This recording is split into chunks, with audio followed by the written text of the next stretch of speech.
इन दिनों एक मौजू जो बहुत ज़्यादा ज़ेर बहस है, जिस पर एहतजाज भी हो रहे हैं, मैं बात कर रहा हूँ शराब की दुकानों की, जो इस वक्त ख़ास तौर से खित्ताए पीर पंजाल में मौजूए बहस है। तो हमें ये लगा कि ज़रूरी ये होगा कि मंशियात पर एक पूरे का पूरा एपिसोड किया जाए। सबसे पहले बिलाल भाई आप बताइएगा कि मंशियात से मुराद क्या है और कौन सी ऐसी चीज़ें हैं या क्या क्या कैटेगरीज हैं जिनको हम मंशियात के ज़ुमरे में ला सकते हैं। देखिए नियाज़ भाई कि जब हम मंशियात यानी कि इंटॉक्सिकेंट्स की बात करते हैं तो उससे सिंपल अगर डेफिनेशन उसकी हम कहेंगे तो वो ये है कि कोई भी ऐसी चीज़ जिसको लेने से, इस्तेमाल करने से एक इंसान उसका आदी बन जाए, यानी कि एडिक्ट बन जाए। ठीक है, उसके असरात चाहे कम मुरतब हों या ज़्यादा मुरतब हों, लेकिन कोई भी ऐसी शय जिसको लेने से इंसान उसके अंदर एक एडिक्शन पैदा हो और वो बार बार उसको लेना शुरू कर दे, वो मनशियात की कैटेगरी में आ जाती है। ठीक ठीक है, जनरली अगर हम पुराने दौर की अदवार की बात करें तो पहले दौर में, पुराने दौर में मनशियात से मुराद, मनशियात की कैटेगरी में अमूमी तौर पे एक ही चीज़ आती थी, वो थी शराब। ठीक। और उस ज़माने में क्योंकि ये तमाम चीज़ें जो आज मंशियात और इंटॉक्सिकेंट्स की कैटेगरी में आती हैं, ये मौजूद नहीं थी। ठीक। लेकिन जैसे जैसे टेक्नोलॉजी आगे बढ़ी, साइंस आगे बढ़ी, तो नई नई चीज़ें, ऐसी चीज़ें बनती रहीं, मंशियात की कैटेगरी में आती रहीं जो पिछले अदवार में नहीं थी और जिनका कहीं पे हमें जिक्र नहीं मिलता। ठीक है, आज की बात करें तो टोबैको का यूज़, चाहे वो सिगरेट हो, वो मंशियात की कैटेगरी में आएगा। अच्छा, गुटखा हो, वो मंशियात की कैटेगरी में आएगा, है ना। हुक्का जो हो वो मंशियात की कैटेगरी में आएगा। फिर करते करते हम लेवल भी इंक्रीज होता जा रहा है, तो फिर आगे हम शराब की बात करेंगे, वो मंशियात की कैटेगरी में आएगा। फिर उस तरह से जो ड्रग्स होते हैं, फॉर एग्जांपल कोकेन होगी, ओपियम हो गया और इस तरह की चीज़ें होगी, वो सब भी मंशियात की कैटेगरी में आता है। और इस वक्त जो है वो ड्रग्स में तो बहुत सारे ऐसे ड्रग्स भी आ चुके हैं जो मतलब केमिकल्स हैं अपने आप में, ये डॉक्टर साहब ज़्यादा मुझसे बेटर जानते होंगे। और वो ऐसे इतने एडिक्टिव ड्रग्स हैं कि उनको एक बार लेने के बाद इंसान कंप्लीटली उस पर डिपेंडेंट हो जाता है और उसका आदी बन जाता है। तो ये तमाम चीज़ें जो हैं वो मंशियात की कैटेगरी में आती हैं। बस फ़र्क इतना है कि कुछ चीज़ों के जो असरात हैं वो आहिस्ता आहिस्ता और स्लोली मुरतब होते हैं इंसान के ऊपर, और कुछ अशिया के जो असरात हैं वो बहुत ज़्यादा मतलब मुरतब होते हैं। जी जी ठीक। डॉक्टर साहब ये बताइएगा, बिलाल भाई ने अभी जिक्र किया कि ये जो ड्रग्स हैं इनके इस्तेमाल में भी फ़र्क है, इनकी जो जो लेवल्स हैं उनमें भी फ़र्क है, कैटेगरीज में फ़र्क है। ये बताइएगा कि जो दवाइयाँ हम कंज्यूम करते हैं, ठीक है, जो दवाइयाँ हमें प्रिस्क्राइब की जाती हैं और जिन्हें हम टेक्निकल लैंग्वेज में ड्रग्स भी कहते हैं, तो क्या उनका भी कोई असर इस तरीके से पड़ता है जो जिससे ये आदी एक इंसान हो जाता है, या उसको ऐसी लत लग जाती है, या फिर वो यूं कहें कि वो इन दवाइयों की लत लग जाती है बार बार? नहीं, मोस्टली जो डॉक्टर्स प्रेस्क्राइब करते हैं, दे कीप वो वॉच ऑन दैट कि जो डोजेज होता है ड्रग का वो इतना हो कि that would be sufficient to curtail the disease. जिस पर्पस के लिए वो दवाई दे रहे हैं, that suffices the purpose. Beyond that suppose मतलब एंटी डिप्रेसेंट्स है, उनकी एक मतलब साइड इफेक्ट ये होता है कि देखो सिडेशन, अगर वो डोज में प्रेस्क्राइब करते हैं मतलब डॉक्टर्स इन द हॉस्पिटल्स, तो अगर कोई मतलब that is the motive is to curtail the disease, उनका एक यहाँ पे एक अलग मोटिव होता है। नाउ ऑन कॉन्ट्ररी, जिसको दिया हो, if the person takes in a dose that is not prescribed, like in a multifold dose, like जहाँ एक टैबलेट लेना है वहाँ 4 लिया, तो उससे क्या होता है कि उससे सिडेशन होती है और उल्टा नेगेटिव रैमिफिकेशंस, नेगेटिव कॉम्प्लिकेशंस हो सकती है। सो इट इज़ एडवाइजेबल कि जितना डॉक्टर ने प्रेस्क्राइब किया है in the dose as the doctor deems it fit, in accordance with the situation, in concordance with the situation, जो पेशेंट की सिचुएशन है, मतलब in compliance with that as the doctor prescribe. इसके levels पर मैं फिर आपके पास आऊँगा। साजिद भाई ये बताइएगा कि आप, क्योंकि जो इनकी लीगैलिटीज़ हैं, आपके पास मसाइल भी आते होंगे क्योंकि खुद आप वकील हैं, आप इन चीज़ों को टैकल भी करते होंगे। आपके पास आए दिन ये केसेस आते होंगे कि घरों में लड़ाइयाँ हो रही हैं, लोगों के तलाक हो रहे हैं, भाइयों में लड़ाइयाँ हैं, डिस्प्यूट्स हैं। सिर्फ बुनियादी वजह क्या है कि एक आदमी नशा करता है, दूसरा उसको पसंद नहीं करता, जो ज़ाहिरी तौर पर होना भी नहीं चाहिए। मुझे ये बताइएगा कि वजूहात क्या हैं कि एक इंसान जो पहले ज़हनी तौर पर बिल्कुल ठीक था, सोसाइटी में एक्सेप्टेबल भी था, ठीक है, हर एक चीज़ बड़ी नॉर्मल कर रहा था, अचानक से क्या हुआ कि वो ना सोसाइटी में एक्सेप्टेबल रहा, ना वो किसी के साथ बैठने लायक रहा, और क्या ये चीज़ ठीक भी है? पहले तो ये बताइए कि इसकी वजूहात क्या हैं, और दूसरा ये कि क्या ये जो लोग नशा करते हैं, वो भी ज़ाहिर है एक सोसाइटी का पार्ट है, हमारे ही लोग हैं, हमारे ही भाई बहन, तो क्या उनको सोसाइटी से बिल्कुल अलग कर देना भी ठीक है? नियाज भाई, ये 2-3 क्वेश्चंस हैं, एक-एक करके मैं कोशिश करूँगा इनको आंसर्स देने की। देखिए, पहले सवाल का जो जवाब है वो बिल्कुल ना में है, और ना में इस वजह से है कि देखें, ये बिल्कुल भी ठीक नहीं है हमारी सोसाइटी के लिए। और अगर हम इसके रीज़न्स की बात करें तो रीज़न्स बहुत सारे हैं, इसको डिफरेंट डायमेंशन से हमें देखना पड़ेगा। हमें सोसाइटी में जो एनवायरनमेंट प्रिवेल करता है उनको देखना पड़ता है। हमारे बच्चे जब स्कूल्स में जाते हैं वो किन किन चीज़ों से एक्सपोज होते हैं उनके बारे में देखना पड़ेगा। कॉलेजेस में जाते हैं, बहुत सारी यूनिवर्सिटीज़ और कॉलेजेस में ऐसा माहौल होता है कि कोई एक आम इंसान जो इन चीज़ों के बारे में नहीं जानता होगा, तो जब उस कंपनी में जाएगा तो वो ऑटोमेटिकली एक्सपोज हो जाएगा। और जैसे डॉक्टर साहब ने मेंशन किया कि एक मरतबा आप एक्सपोज हो गए तो फिर एक अरसे के बाद, एक लेवल के बाद आप डिपेंडेंट हो जाते हैं। जब आप डिपेंडेंट हो जाते हैं तो फिर ये आपके हाथ में नहीं होता इससे बाहर निकलना। आपको मोटिवेशन भी चाहिए होती है, आपको इस तरह के डी एडिक्शन या मेडिकल हेल्प चाहिए होती है। कंप्लीट एक प्रोसेस के थ्रू ही आप इन चीज़ों से बाहर निकल सकते हैं। उसके अलावा जो हमारे घरों में सिचुएशंस प्रिवेल करते हैं, बिलाल भाई ने जब जो मंशियात को एक्सप्लेन किया कि क्या क्या चीज़ें मंशियात में आ जाती हैं, नस्वार से शुरू होती है, बीड़ी है, सिगरेट है, तो ये वो चीज़ें हैं कि इनको हमारे यहाँ पे नशा समझा ही नहीं जाता। ये एक्सेप्टेड है, एक्सेप्टेड है, मतलब ये वो चीज़ें हैं जो एक्सेप्टेड है। यानी कि बाप जब औलाद के सामने बैठ के सिगरेट पिएगा तो औलाद कैसे है कि वो अपने बाप को आइडियलाइज तो करता है, वो सिगरेट की तरफ माइल ना हो। शुरुआत यहाँ से होती है। ऐसा नहीं होता कि बच्चा पैदा होता है, स्कूल में जाता है और वो शराब पीने लगता है, या वो कोकेन या ओपीएम की तरफ माइल होता है। शुरुआत जो है वो यहाँ से होती है। यहाँ से होते होते बात वहाँ तक पहुँचती है। एक वजह इसकी ये है कि जो हमारे घरों में माहौल है, जो हमारी सोसाइटी में माहौल है, वो हमारे जो यूथ है उसको पुश करता है इस तरफ। जब माहौल पुश करता है तो बचना बहुत मुश्किल हो जाता है। और दूसरी चीज़ ये है कि हमारे जो आइडियल्स हैं, हम बहुत सारी चीज़ों को हमारे बच्चे आइडियल्स करते हैं। फॉर एग्जांपल हमारे यहाँ पे बॉलीवुड का बहुत ज़्यादा रुझान है, हमारे घरों पे मूवीज़ देखी जाती हैं, हमारे हीरोज़ हैं, बच्चों के हीरोज़ हैं, हमारे तो खैर नहीं है। तो बॉलीवुड जो एक्टर्स हैं, अगर 2-3 का नाम, शाहरुख खान, यानी कि अगर शाहरुख खान यहाँ पे आ जाए तो बड़ी तादाद में लोग जो हैं वो आपस में लड़ेंगे उनको देखने के लिए। या अक्षय कुमार हैं, इस तरह के और बहुत सारे जो हैं वो हीरोज़ हैं, या क्रिकेटर्स भी हैं कुछ, इसमें गौतम गंभीर का एक नाम है। तो हम इन लोगों को हमारे बच्चे इन लोगों को आइडियलाइज करते हैं। मगर गलती वहाँ पे हो जाती है कि अगर आप वो एक्टर हैं तो आपको उनको एक्टिंग में आइडियलाइज करना था। मगर जब वो नशे को बढ़ावा देते हैं, एडवर्टीजमेंट्स करते हैं, कोई शराब की एडवर्टीजमेंट कर रहा है, और कोई जो ड्रग्स हैं जिनको हमारे यहाँ पे नॉर्मल तौर पर ड्रग्स तो नहीं समझा जाता है, मगर उसमें कार्सिनोजन होता है, टोबैको होता है, वो सारी चीज़ें होती हैं। और वो ऐसा महसूस होता है कि हर गली से जब आप गुजरें तो बहुत बड़े बड़े होर्डिंग्स लगे होते हैं, और I forgot their tag line, I don't want to use here. तो जब बच्चे उन चीज़ों से एक्सपोज होंगे, और वो क्या करते हैं कि जब उन अपने हीरोज़ को जब वो देखते हैं एडवर्टीजमेंट्स में कि वो बड़े प्राउडली उस चीज़ों को एंडोर्स भी कर रहे हैं, खुद भी खा रहे हैं, तो ऐसा महसूस होता है कि ये कोई अच्छी चीज़ है। तो जब बच्चों का जहन वहाँ से जहन साजी होना शुरू हो जाती है, जब बड़े होते हैं तो वो शुरुआत वहीं से हो जाती है।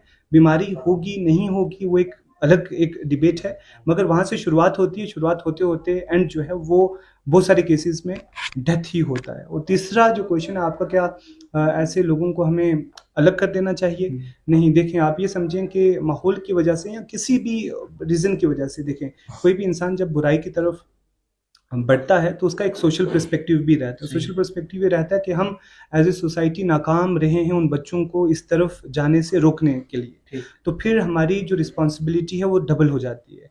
यानी कि जैसे जब वो उस लेवल पे पहुंच जाए जहाँ पे वो डिपेंडेंट है उन चीज़ों पे, तो हमें हमदर्दी का मुजाहरा करना पड़ेगा। डर, खौफ एक अलग चीज़ है, मगर जब वो उस चीज़ में पड़ गया तो फिर सेमिनार से काम नहीं चलेगा।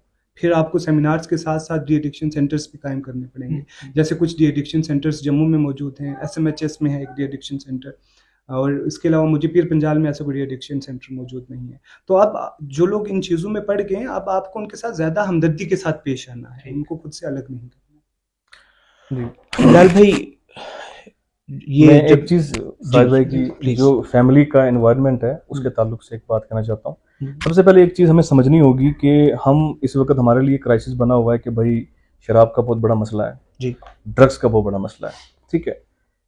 हमारे लिए जो है वो सिगरेट मसला नहीं है, इस बात को समझे आप।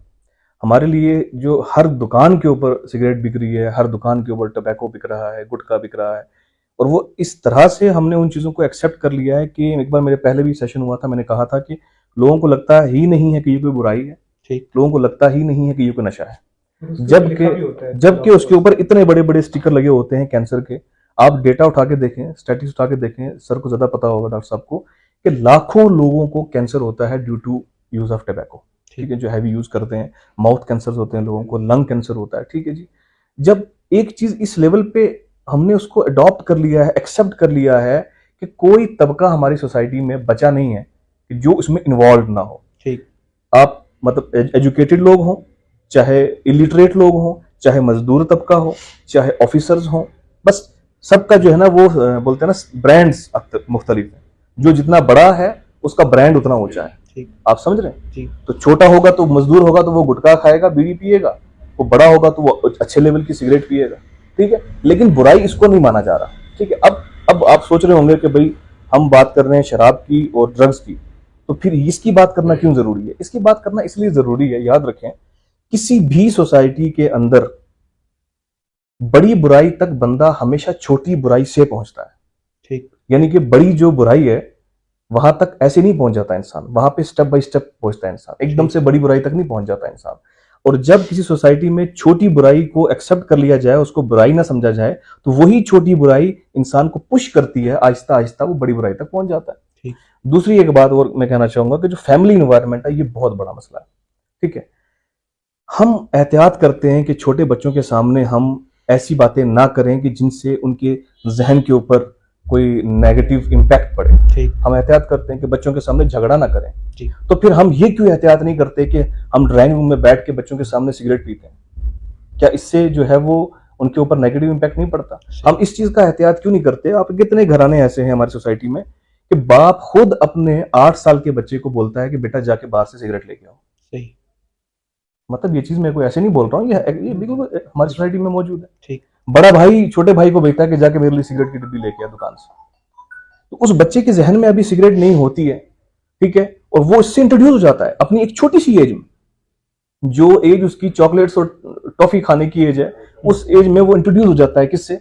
सिगरेट से, ठीक। फिर घर के अंदर जब पड़ी रहेगी सिगरेट, कितने बच्चे तो ऐसे हैं कि फिर उससे वो इस्तेमाल भी करते हैं। मैं यहाँ पे एक इंसिडेंट बताना चाहूंगा, मैंने पहले भी सुनाया, मेरे एक मतलब फूफा जी हैं, तो वो बताते हैं कि मैं सिगरेट मतलब स्मोकिंग किया करता था, तो पीता था।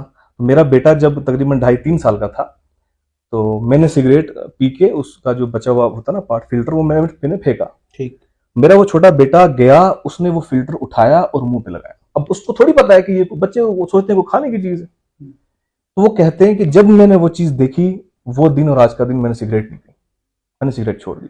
सो मैं ये दो चीजें इसलिए ऐड कर रहा हूं कि एक तो फैमिली का एनवायरनमेंट और दूसरा पूरी सोसाइटी का। ये हमारी कलेक्टिव रिस्पॉन्सिबिलिटी बनती है कि बुराई छोटे लेवल पे ही उसको हम क्या कर लें, रोक लें, ठीक। वरना वो डेफिनेटली एक ना एक दिन जो है वो बड़े लेवल पे हमें लेके जाएगी। ठीक जी। इसमें एक चीज और मैं ऐड करना चाहूंगा कि इन दोनों के साथ साथ एक और चीज जो है वो मैटर करती है, अवेलेबिलिटी। एग्जैक्टली। देखें, ओपीएम पे, कोकेन पे हमारे पास स्ट्रॉन्ग स्ट्रिजेंट लॉज हैं, वो इम्प्लीमेंट कहाँ किस हद तक होते हैं ये एक अलग डिबेट है, क्योंकि हमारे यहाँ पे रेप्स के लिए भी लॉज मौजूद है, मगर हर साल हिंदुस्तान में 30,000 से ज़्यादा औरतों की इसमत दरी की जाती है, वो एक अलग डिबेट है। अब ये चाहे सिगरेट हो, टबाकू हो, इन पे जो पॉलिसीज़ आती हैं गवर्नमेंट की, उसका एक मेन ऑब्जेक्टिव जो होता है वो रेवेन्यू कलेक्ट करना होता है, यानी कि रेवेन्यू तब कलेक्ट किया जाएगा जब ज़्यादा से ज़्यादा इस चीज़ को आवाम में बेचा जाएगा। यानी कि जब आपकी पॉलिसी ही यही हो कि ज़्यादा से ज़्यादा लोग इसको कंज्यूम करें, तो फिर ये बहुत मुश्किल हो जाता है कि उस चीज़ को कर्ब किया जाए। तो जब आप किसी चीज़ को मुश्किल कर देते हैं अवेलेबल होना, तो वो रसाई में भी मुश्किल होती है और फिर फैमिली इन्वॉल्वमेंट पे काम करता है, सोशल लेवल पे भी इसको एक टैबू समझा जाना चाहिए, जो समझा जाता है कुछ माशरों में और कुछ में नहीं समझा जाता है। जिन माशरों में समझा जाता है वहाँ पर इसका जो प्रोग्रेस है वो स्लो है, जिस माशरे में इसको एक प्राउड के साथ, जैसे फॉर एग्जाम्पल कुछ फैमिलीज तो ऐसी हैं जहाँ पर बाप और बेटा दोनों साथ में बैठ के सिगरेट पीते हैं। अब तो ऐसे माशरे भी तश्कील होना शुरू हो गए हैं। अभी पुंछ में अल्हम्दुलिल्लाह मैं समझता हूँ कि पुंछ और रजौरी में कुछ रिलीजियस रीजंस की वजह से, क्योंकि जिस रिलीजन से हम बिलोंग करते हैं उसमें ये स्ट्रिक्टली प्रोहिबिटेड है, हराम है। बिलाल भाई उसको फर्दर एड्रेस करेंगे। मगर वो माशरे जहाँ पर इसको बुरा नहीं समझा जाता है किसी बैक सेंक्शन की वजह से, वहाँ पे बाप बेटा बैठ के जो है वो शराब पीते हैं, फैमिली जो बाकी मेंबर्स हैं उन्हें सर्व करते हैं। तो यानी कि इसको गलत समझना, बुरा समझना भी ज़रूरी है, और साथ में इसकी अवेलेबिलिटी आसानी से ना हो ये भी ज़रूरी है। इससे पहले कि मैं डॉक्टर्स के रोल पर आऊँ, बिलाल भाई एक चीज़ बताइएगा। हमने वजूहात तो पता कर ली, क्या क्या वजूहात हैं, मुमकिन है इससे कहीं और भी वजूहात हों। अब इनके बाद आप ये बताइए कि ये सब हो रहा है, एक इंसान इस लेवल पर पहुंच रहा है, वो इससे पीछे भी नहीं हट पा रहा है। अब इससे असर क्या पड़ रहा है? क्या सिर्फ एक तो ये कि सोसाइटी डिसइंटीग्रेट हो रही है, बाप बेटा लड़ रहे हैं, हस्बैंड वाइफ लड़ रहे हैं, घरों में और तजाद पैदा हो रहे हैं। अब ये बताइएगा कि आपके जहन में कौन कौन सी ऐसी चीजें हैं जिनकी असरात के तौर पर आपके सामने आती हैं कि अगर ये होगा तो ये असरात इस पर पड़ेंगे। देखें, सबसे पहले आप एक चीज़ समझें कि मतलब कोई भी ऐसी चीज़ जो नेगेटिव असरात मुरतब करती है एक इंडिविजुअल के ऊपर, वो बेसिकली सिर्फ एक इंडिविजुअल पे मुरतब नहीं कर रही होती, वो पूरी सोसाइटी पे उसके असरात जा रहे होते हैं। सही। एक इंडिविजुअल से घर बनता है और घरों को मिला के सोसाइटी बनती है। ठीक है।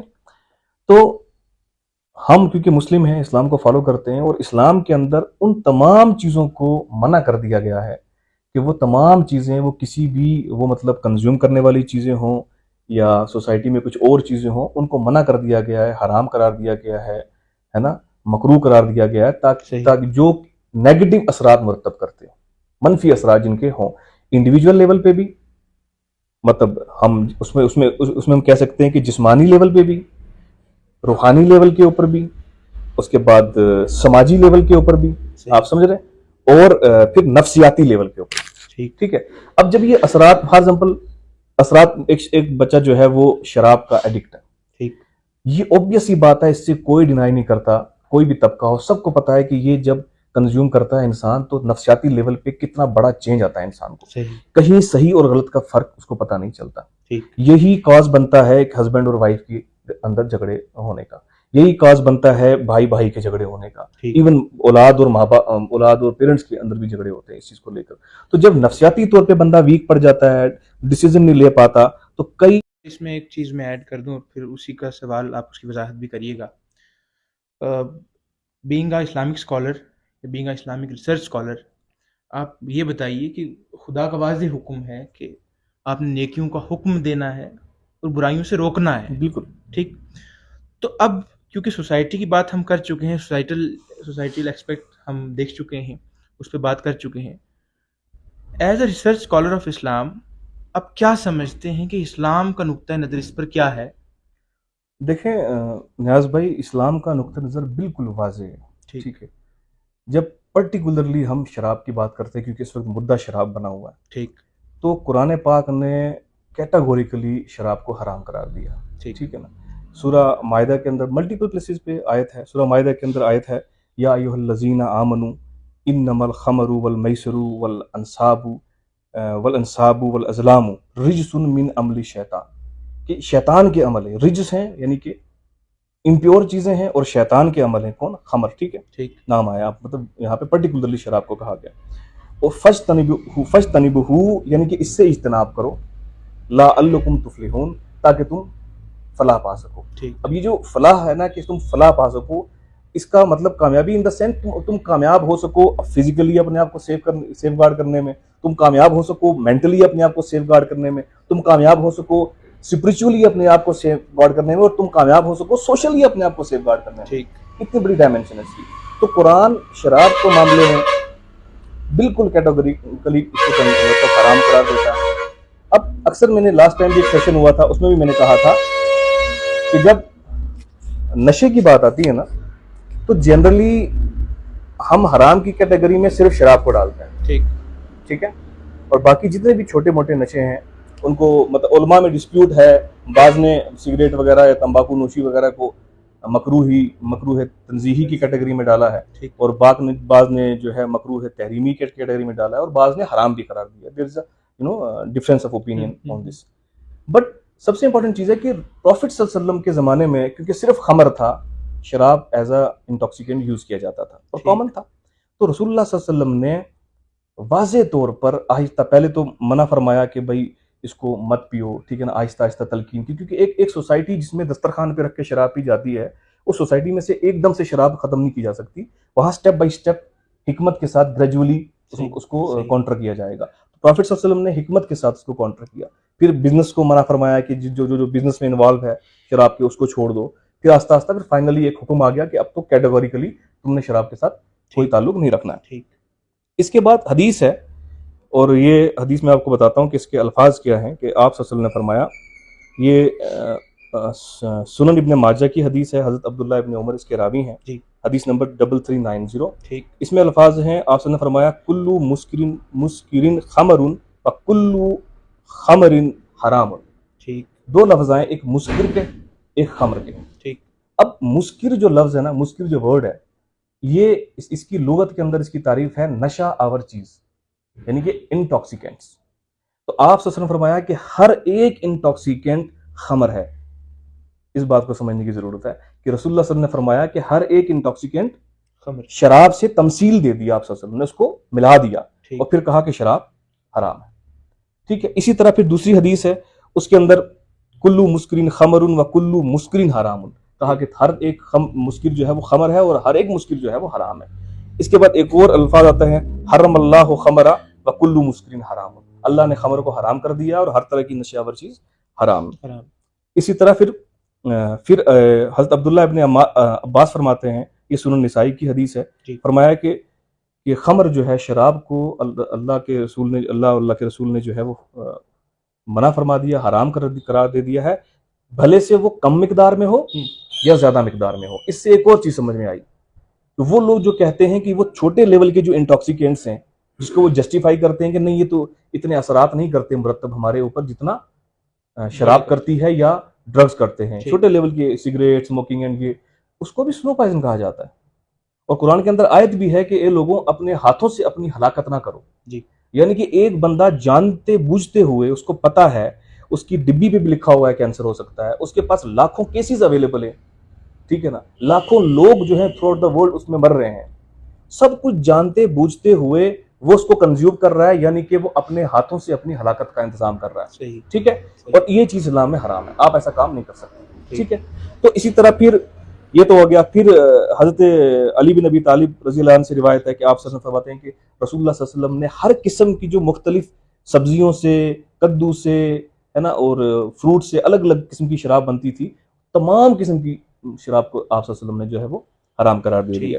फिर हजरत उम्मुल मोमिनीन आयशा सिद्दीका फरमाती हैं कि एवरी इंटॉक्सिकेंट, मतलब हर एक मुस्किल नशे आवर चीज जो है वो हराम है। ठीक है, उसके बाद फिर इसकी ट्रेड के बारे में, क्योंकि आपने इस्लामिक कॉन्सेप्ट पूछा है ना, तो एक तो मैंने बता दिया कि ये तो बिल्कुल जायज नहीं। ठीक, पर्टिकुलरली शराब, और फिर बड़े लेवल के ड्रग्स, और तीसरी एक और चीज छोटे लेवल के इंटॉक्सिकेंट्स हैं, क्योंकि वो मुस्किर की कैटेगरी में आते हैं, लिहाजा वो भी जो है वो हम कंज्यूम नहीं कर सकते।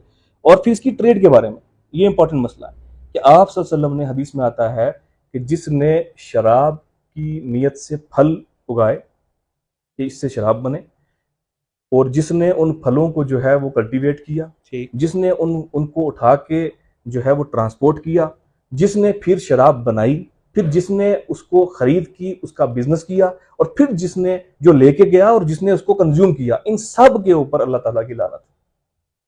यानी कि इसका ट्रेड नहीं किया जा सकता। क्यों नहीं किया जा सकता? Because it is harmful for the society. और कोई भी चीज जो सोसाइटी के लिए हार्मफुल है, आप उसका ट्रेड कैसे कर सकते हैं? ठीक, इसमें मैं आपको एक और इंसिडेंट बता देता हूं कि मेरे एक नॉन शॉपकीपर थे, तो मैं हर किसी को तो फ्री एडवाइस दे नहीं सकते हम लोग, क्योंकि मानता भी कोई नहीं है। तो वो मेरे बड़े अच्छे दोस्त थे, तो 5 वक्ता नमाजी, ठीक है, शॉपकीपर थे, करियाना स्टोर, और उनके यहाँ वो पूरे लटके हुए हैं तंबाकू, गुटके और सिगरेट वगैरह सब कुछ। तो मैंने एक दिन ऐसे पूछ लिया, मैंने कहा भाईजान आप खुद इनमें से कोई चीज़ इस्तेमाल करते हैं? तो उन्होंने कहा कि नहीं, मैंने मुझसे कुछ भी इस्तेमाल नहीं करता। मैंने कहा क्यों नहीं करते? बोला नहीं, अच्छी चीज़ नहीं है, इसके असरात गलत हैं, है ना। तो मैंने कहा बेचते क्यों? सिंपल सी बात पूछी उनसे। मैंने कहा, फिर मैंने उनको इस्लाम भी की तालीमात भी बताई। मैंने कहा जो चीज़ हम अपने लिए, रसूलुल्लाह ने फरमाया, जो चीज़ हम अपने लिए गलत समझते हैं, मुदर समझते हैं, वो हम अपने दूसरे मुसलमान भाई के लिए भी या दूसरी कम्युनिटी के लिए भी हमें वो नहीं करनी, हम उसका ट्रेड ना करें। तो लेकिन अनफॉर्चुनेटली कर रहे हैं। आप देखेंगे बहुत से उलमा नुमा या मोमिन की जो शनाख्त वाले दाढ़ी टोपी सब कुछ रखे हुए दुकानें हैं, लेकिन वहाँ पे वो तंबाकू भी बेच रहे हैं, सिगरेट भी बेच रहे हैं, लेकिन कभी वो फील ही नहीं हुआ कि नहीं यार, जो चीज़ मैं नहीं कंज्यूम कर रहा, मैं वो सोसाइटी को क्यों करवा रहा हूँ। तो ये एक इसमें फैक्टर है कि मतलब इस्लाम इसको मना करता है, इसकी ट्रेड को मना करता है।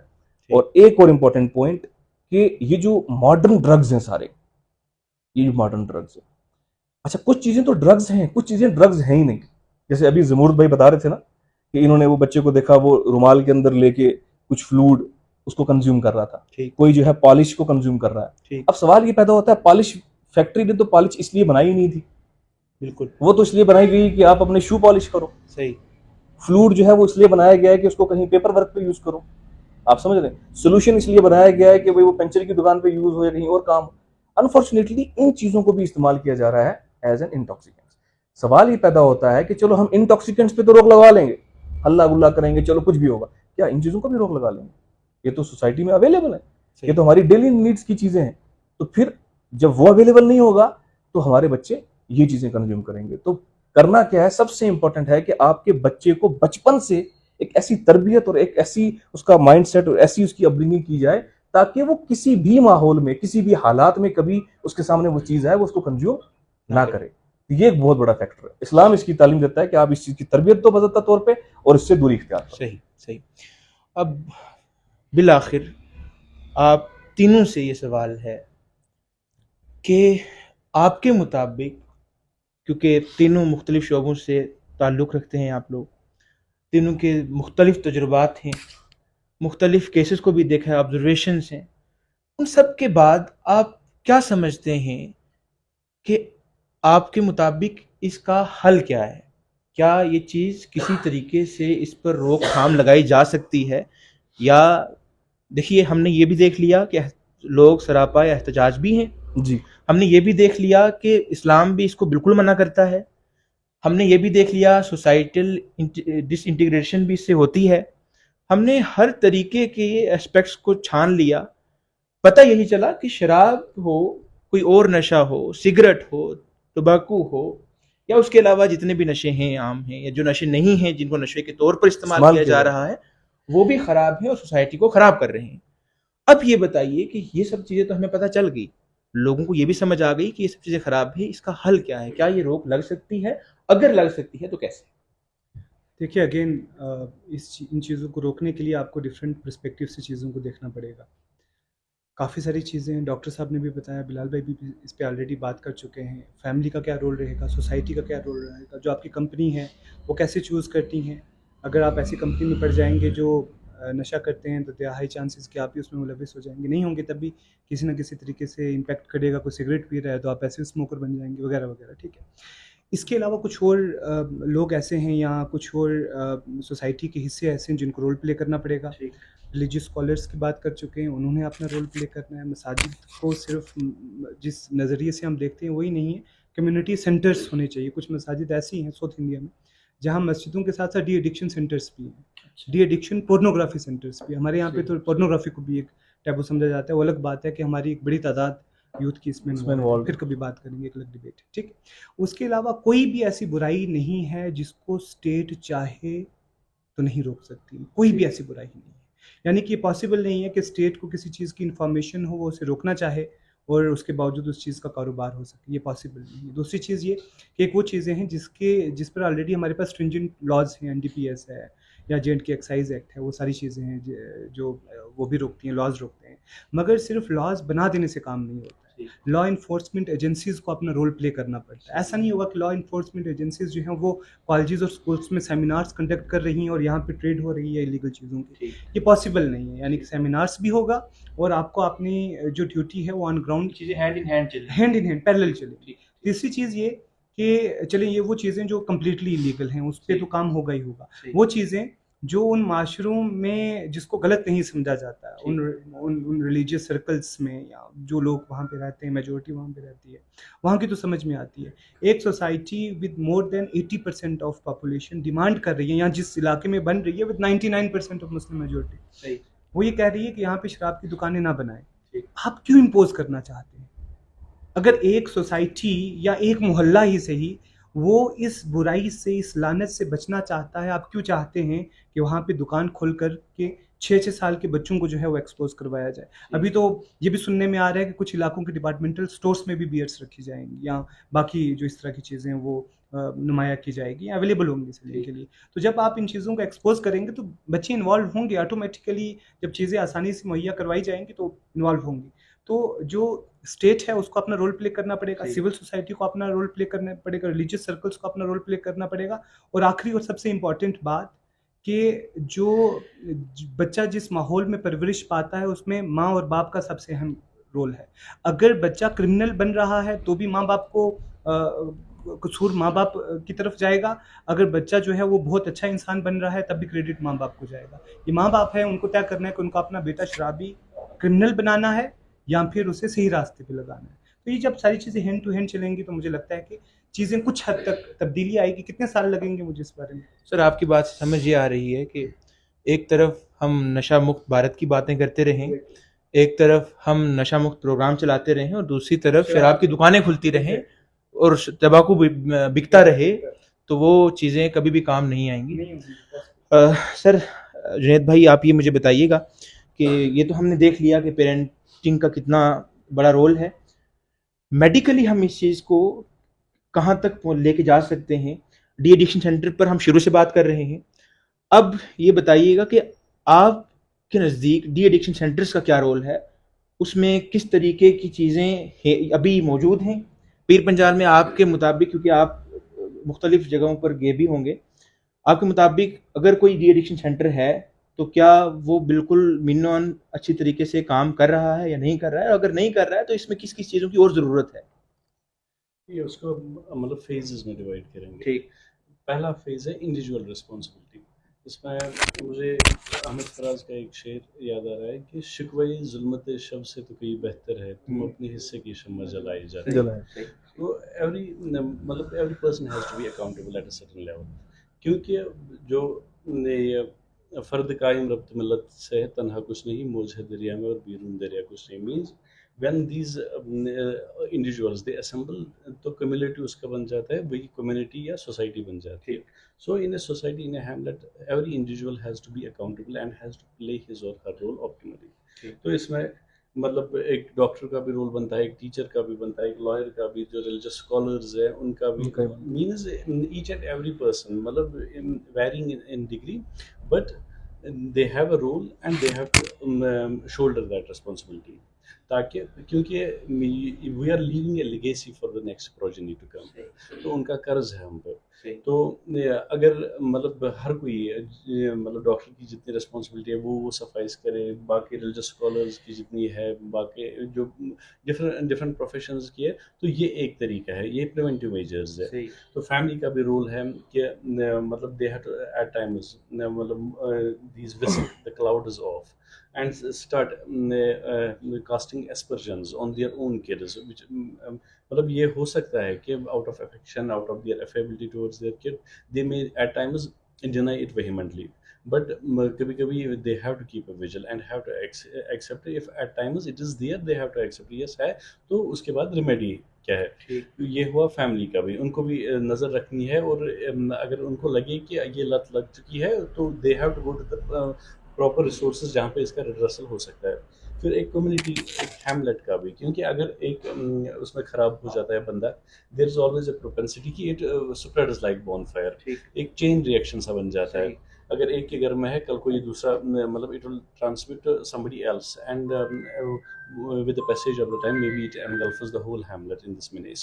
तो फिर कम्युनिटी, उसके बाद क्या आता है, मतलब गवर्नमेंट भी फ्रॉम टाइम टू टाइम मतलब इनिशिएटिव्स लेती है। There are as sir was telling कि स्ट्रिंजेंट लॉज है, उनकी इम्प्लीमेंटेशन भी होती है, मगर अगर if there some laxity at any level तो वो एड्रेस किया जा सकता है। बट मतलब देयर आर सर्टेन रीजंस कि कभी कभी पता भी नहीं होता है। वो जब भी आप आइडेंटिफाई करोगे केस को तभी आप उसको ट्रीट करोगे, या उसके बाद जो कोर्स ऑफ एक्शन होता है वही मतलब वो फॉलो करोगे। तो उसमें मेडिकल का ये है कि once a person has been declared as addicted, इसको ये मतलब एडिक्शन है, तो उस फिर वो डॉक्टर्स वो डिसाइड करेंगे कि इसको रिहैबिलिटेशन में जाना है, उसको कौन सा ट्रीटमेंट देना है। They has to be under medical supervision in the rehabilitation centre. और पुलिस का भी एक रोल रहता है कि दे हैव टू मतलब जैसे वो they have to show some austerity. तो और पुलिसिंग ऐसी होनी चाहिए, एक तो मतलब citizen friendly policing, but at the same time when they find there is something some nefariety is brewing somewhere, at that instance they have to show austerity, they have to endorse it। और community friendly policing means कि they have to keep their sources, मतलब who will a sort of espionage, कि वो उनको बता दे कि यहाँ पे ये है कि somebody is trading illicit drugs, तो वो कर्टेल करना है, या कोई शॉप है मतलब बाहर से कोल्ड ड्रिंक्स लगे हैं तो अंदर से कुछ और ही बेच रहा है वो। सो इसमें भी एक इफेक्टिव पुलिसिंग जो मेडिकल फैकल्टी का या मेडिकल फ्रैटर्निटी का उनका भी रोल बनता है, सोसाइटी के हर इंडिविजुअल का रोल बनता है, फैमिली का रोल बनता है, कम्युनिटी का रोल बनता है। When all these things go hand in hand, this menace and this thing which seems gargantuan, which seems colossus at this juncture, can be whiskered off। मतलब setup maybe it takes some time but it can surely be whiskered off। तो मतलब all these things have to fall in place, have to come in tandem and work towards it। मतलब कि ये सब चीज़ें जब तक हम एक साथ नहीं चलाएंगे तो किसी एक चीज़ से काम नहीं होने वाला। बिलाल भाई, आखिरी सवाल आप जी। वो सवाल ये है कि मसाजिद और मदारिस को मरकज़ समझा जाता है कि जहाँ पर इस्लाम की तालीम भी दी जाती है, इबादत भी की जाती हैं। अब ये बताइएगा, इन मदारिस का, इन मसाजिद का क्या सिर्फ रोल ये है कि यहाँ पर 5 वक्ता नमाज़ें पढ़ी जाएं, या फिर यहाँ से इन मौज़ूआत पर भी बात की जानी चाहिए, और जिसके ज़रिए, क्योंकि हम ये देखते हैं कि एक रिलीजियस कोई बड़ी फिगर जब एक कॉल देती है प्रोटेस्ट की, तो पूरे का पूरा मोहल्ला, पूरे का पूरा गांव उठकर उसकी कॉल पर सामने आ जाता है। तो इतनी इन्फ्लुएंस के बाद क्या उनकी ये जिम्मेदारी नहीं बनती कि वो मसाजिद में 5 मिनट इस पर भी बात कर लीजिए? देखिए इसमें मैं जी ऐड कर दूंगा जी कि मसाजिद और मदारिस का रोल, और फिर जितने भी रिलीजियस प्लेसेस हैं, अलग अलग मज़ाहिब, दरगाहें हैं, सब मंदिर हुई, मस्जिद, उनका भी रोल बनता है कि वो भी हफ्ते में एक दिन कम से कम किसी इशू पे बात करें। बिल्कुल जी। देखिए बड़ा इंपॉर्टेंट क्वेश्चन है, और मैं बाकी सारे एस्पेक्ट्स पे तो डॉक्टर साहब ने और साहिल भाई ने बात कर ली है। तो रिलीजियस लेवल पे हम कैसे इसको काउंटर कर सकते हैं इस चीज़ को। देखिए, जब मैंने एक चीज़ बता दी, क्योंकि हमारा ये जो पुंछ और रजौरी बेल्ट है पूरा, तो एटलीस्ट ये जो ट्विन डिस्ट्रिक्ट्स हैं, यहाँ की मेजॉरिटी ऑफ पॉपुलेशन मुस्लिम है, ठीक। और इस्लाम इन चीज़ों को कैटेगोरिकली मना करता है कि आप इन चीज़ों की कंजप्शन नहीं कर सकते, क्योंकि ये हार्मफुल है सोसाइटी के लिए भी और इंडिविजुअल के लिए भी, ठीक है। और इस्लाम का मरकज़ ही मस्जिद है, इस्लाम का मरकज़ ही मदारिस है, जहाँ से उलमा तैयार होते हैं, स्कॉलर्स तैयार होते हैं। और सबसे बड़ी बात यह है कि रिलीजन इतना पर्सनल होता है कि लोग रिलीजन के लिए कुछ भी करने के लिए तैयार होते हैं। बिल्कुल। तो फिर ये सवाल ये पैदा है कि इस चीज़ में हम लोग वीक क्यों हैं। तो पहली चीज़ तो ये है कि मैंने आपको पहले बताया कि एक तो ये है कि जो बाज़ उलमा के यहाँ, क्योंकि 3 ओपिनियन मैंने बताया कि छोटे लेवल की जो इंटॉक्सिकेंट्स हैं, बाज़ ने उनको मकरूह तंज़ीही कहा है, यानी कि नियर टू हलाल, और बाज़ ने कहा है कि मकरूह तहरीमी, नियर टू हराम, और बाज़ ने हराम कहा। तो बहुत से लोगों को ये तासुर भी मिलता है कि यार ये मकरूह तंज़ीही है, ये तो कोई बड़ा गुनाह नहीं है, तो इसको हम कंजप्शन कर लें, सिगरेट पी लें, तंबाकू खा लें। इस चीज़ ने भी फ़रोग दिया। दूसरा, जब ये चीज़ अडॉप्ट हो गई तो कोई तबका बचा नहीं हुआ है इस वक्त जो इसमें इन्वॉल्व ना हो। ठीक। आप मतलब ब्यूरोक्रेट्स को देख लें, ऑफिसर्स को देख लें, है ना, इंटेलेक्चुअल्स को देख लें, हमारा एकेडमिक जो पर्सनालिटीज़ हैं उनको देख लें, और इवन जो मतलब बाज़ आपको उलमा भी मिलेंगे जो तंबाकू नोशी करते हैं, ठीक है, पान खाते हैं, बहुत से आपको मिलेंगे, गुटखा खाते हैं, ठीक है, और इवन पीर हजरात आपको कई मिलेंगे ऐसे। और बाज़ तो मैंने कई पीर हजरात के बारे में ऐसा सुना है कि जनाब हजरत इतने बाकमाल थे कि वो 4 किलो हुक्का, 4 किलो तंबाकू पिया करते थे। तो इसमें क्या कमाल है, 4 किलो तंबाकू पिया करते थे दिन में। या बाज के बारे में निजी हजरत जो है वो उनको इतना जलाल होता था और इतना असरात होते कि वो हकीम खाया करते थे। तो इस्लाम तो सारा तज़किया नफ्स की बात करता है, यानी कि नफ्स की जो वो नेगेटिव इंटेंशंस हैं, हमारी शहवात हैं, हमारी ख्वाहिशात हैं, उनको कर्ब करना है हमने, उनको रोक के अपने नफ्स को हमने बेटर बनाना है। यानी कि तलब हो रही है गाली बकने की, गाली नहीं बकनी है। तलब हो रही है दूसरे के साथ मतलब कुछ गलत करने की, झगड़ा करने की, नहीं करना है। और तलब हो रही है कि कुछ मैं गलत कंज्यूम करूं तो नहीं करना है। इसी से नफ्स हमारा डेवलप होगा। तो अनफॉर्चुनेटली जब ये चीजें अडॉप्ट हो गई तो ये सारे तबके खुद उसमें इन्वॉल्व हो गए। तो जो तबके मतलब खुद इन्वॉल्व हैं तो ऑब्वियसली वो उसकी बात नहीं करेंगे। लेकिन इसका मतलब ये नहीं है कि कोई नहीं करता, करते हैं। हमारे यहाँ बहुत सारे उलमा इतने संजीदा हैं कि वो जुमे के दिन जो है बयान भी करते हैं। अभी रिसेंटली जो सुप्रीम कोर्ट के अंदर कॉल हुई है वो भी उलमा ने ही की है। ठीक है, उलमा ने ही कहा है कि भाई यहाँ पर जो है शराब नहीं खोली जाएगी, ठीक है, शराब की दुकान नहीं खोली जाएगी, उलमा ही नहीं की है। लिहाजा उलमा का बहुत बड़ा रोल है। और उलमा का तो मैं कहता हूँ कि जितना रोल एक आलिम दीन मतलब प्ले कर सकता है हमारी सोसाइटी में, या एक रिलीजियस, क्योंकि ये इंडिया है और यहाँ पर आपको पता है इंडियन सब कॉन्टिनेंट में लोग रिलीजियस माइंडेड लोग हैं। तो चाहे पंडित हो, चाहे एक मौलवी साहब हो, आलिम हो, है ना, चाहे वो चर्च के फादर हो, ये लोग बहुत पॉजिटिव रोल प्ले कर सकते हैं अगर करना चाहें तो। क्योंकि इनके पास बोलते हैं ना कि फॉर एग्जाम्पल हम इस्लाम की बात करें तो एक मौलाना साहब के पास जुम्मे के दिन पूरी अवाम इकट्ठी होती है, ठीक, जो 2 घंटे उनका खिताब सुनती है। सही, ठीक है। तो मौलाना साहब के पास तो 52 टाइम्स एक साल के अंदर ये चांस आता है कि वो डिफरेंट टॉपिक्स के ऊपर उम्मत को जो है वो संजीदगी के साथ समझाएं। सही, आज नशे की बात करें, कल किसी और टॉपिक पे बात करें, परसों किसी और टॉपिक पे बात करें। एक तो ये हो गया। दूसरा ये हो गया कि उलमा और ये जो हमारे रिलीजियस माइंडेड लोग होते हैं जितने भी, खासतौर से ये सोसाइटी के अंदर, क्योंकि इनको एक खास रुतबा दिया जाता है, लोग इनकी रिस्पेक्ट करते हैं, ठीक है जी, लोग इनको आइडियलाइज भी करते हैं, ठीक है। अच्छा, खुद सोचें कि अगर किसी पीर साहब को आइडियलाइज किया हुआ है और पीर साहब के जो है वो हजारों मुरीदीन हैं, और पीर साहब के पास जो है वो बच्चे भी जाते हैं, बूढ़े भी जाते हैं, मर्द भी जाते हैं, औरत भी जाते हैं, और पीर साहब वहां मजमे के अंदर बैठ के हुक्का लगा लेते हैं। आप मुझे बताएं, वो तो सोचेंगे यार ये तो कोई चीज ही नहीं है, तंबाकू डालो पियो, बात खत्म। पीर साहब अगर पान खाते हैं तो वो सोच देंगे यार पीर साहब खा रहे हैं तो हमें खाने में क्या दिक्कत है। बिल्कुल ठीक है जी। तो इसलिए इन लिए लोग बड़ा पॉजिटिव रोल प्ले कर सकते हैं अगर करना चाहें। एक पीर साहब अगर अपने मुरीदीन को कहें कि खबरदार आप में से कोई शख्स जो है तंबाकू नोशी नहीं करेगा, अल्लाह के रसूल को ये चीज पसंद नहीं है, हमारा दीन इसकी इजाजत नहीं देता, खबरदार आप लोगों में से कोई शख्स जो है शराब के करीब नहीं जाएगा। तो जहां पीर की इतनी बातें मानते हैं, उलमा की इतनी बातें मानते हैं, तो वहां लोग ये भी बात नहीं मानेंगे।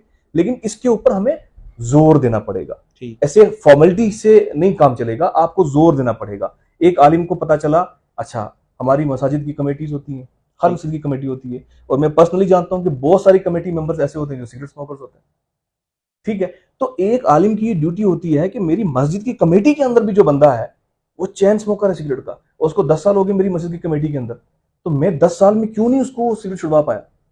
आप समझ रहे मेरी बात।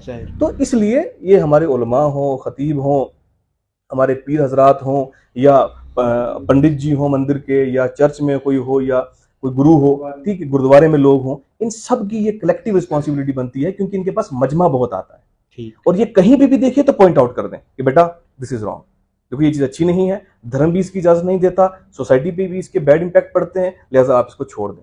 तो इस तरह से जब हम मिलकर चलेंगे, सब अपना अपना रोल प्ले करेंगे, तो मुझे लगता है कि इंशाल्लाह आहिस्ता आहिस्ता एक ऐसा माइंडसेट बन जाएगा कि जब बुरी चीजों को अडॉप्ट किया जाता है, इसी तरह क्योंकि आइडलाइज की जाती हैं चीजें, तो इसी तरह जो आइडल्स होंगे या इन्फ्लुएंशियल लोग होंगे, है ना, जब वो इन चीजों को कंडेम करेंगे तो आस्ता आस्ता मामला ठीक भी हो सकते हैं। मैं समझता हूँ यही इसका सोल्यूशन है। जी। हमें पता यही चला कि जब हमारी टीवी स्क्रीन पर बोलो जुबां केसरी की एड्स लगनी बंद हो जाएंगी जी, जब हमारे मसाजिद में, मंदिरों में, चर्च में, गुरुद्वारों में ये बातें आम तरीके से की जाएंगी कि ये चीज़ें कंज्यूम करनी ठीक हैं, ये चीज़ें कंज्यूम करनी गलत हैं, इस तरीके से ज़िंदगी बितानी ठीक है, इस तरीके से ज़िंदगी बितानी गलत है।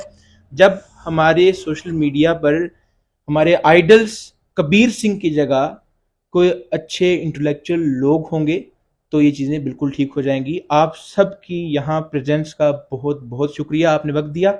हम उम्मीद करते हैं जब भी हमें ऐसी कोई डिस्कशंस होंगी तो आप फिर हमारे लिए मौजूद रहेंगे। श्योर श्योर इंशाल्लाह। बाकी यही है कि आप ये गुफ्तगू सुन रहे थे, आपने गुफ्तगू सुन ली है।